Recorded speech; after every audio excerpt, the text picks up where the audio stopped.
So Phil Parkinson, the new manager at Sunderland, and I can kind of understand why Sunderland fans are a bit underwhelmed by the appointment, because on the surface it is a little bit more of the same. I do make him a very similar type of manager to Jack Ross, but I do think he's certainly an upgrade.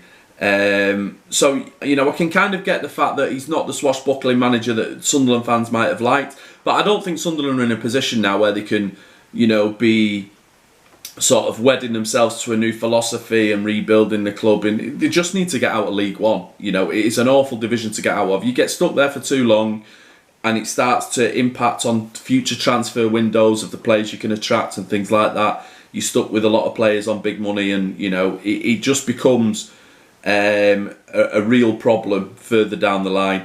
I think they just need to get out of League One, and I can't think of a better manager that they could have appointed. You know, you look at the work that he did at Bolton, certainly in his first full year, getting them out at this level under the restrictions he was working under, and I just think he's more than good enough for the level to, you know, automatic promotion now is a much more realistic probability under Parkinson than it ever would have been under Ross.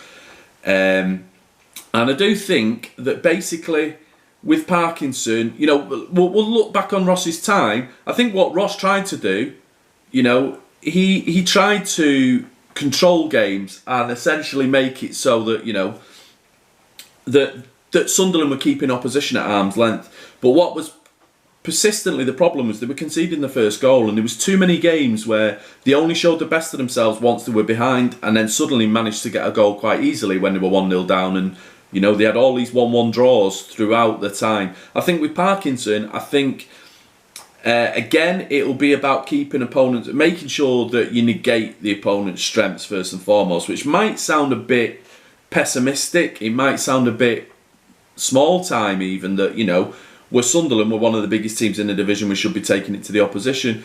I think there's merits in what Parkinson does, and I do think that results will dictate. I think if Jack Ross would have got the results, playing the way that Jack Ross wanted to play, and just taking each game on its own merits, and, you know, making sure you were never vulnerable, then basically I think had he got the results, I think the fans would have stayed on board. But I think there's too much comparison with other clubs now. You know, you've got Portsmouth, Ipswich and Sunderland there, all clubs who consider themselves similar stature, would all regard themselves as championship clubs at least. And I think it's a case of, you know, like neighbours looking over each other's garden fences and seeing what's going on. What killed Ross was the fact that Paul Lambert at Ipswich, with all these 1-0 away wins, I think there was a contrast there of Lambert executing what Ross was trying to and failing. And had Sunderland had Lambert in charge, getting the results that Lambert's been getting in Ipswich, or had Ross been getting those results that Lambert's getting, I don't think there'd have been any complaints. I think Sunderland would have just been happy lauding it at the top of the division, you know, feeling good about themselves again, just used to winning football matches. I think with Parkinson, I think that's what they can get back to, and I think we're looking at another manager in like Lambert's doing at Ipswich. I think that's the route that Parkinson will look to go down, as he did with Bolton. I think a lot of those 1-1 draws that Ross was failing to execute what he was trying to do, I think a lot of those 1-1 draws can now be turned into 1-0 wins, and Sunderland can just steadily take a grip and get back control of what they're doing in terms of getting the results. I just think there's an extra edge to what Parkinson does, an extra layer of experience, know-how, intelligence, all of those things.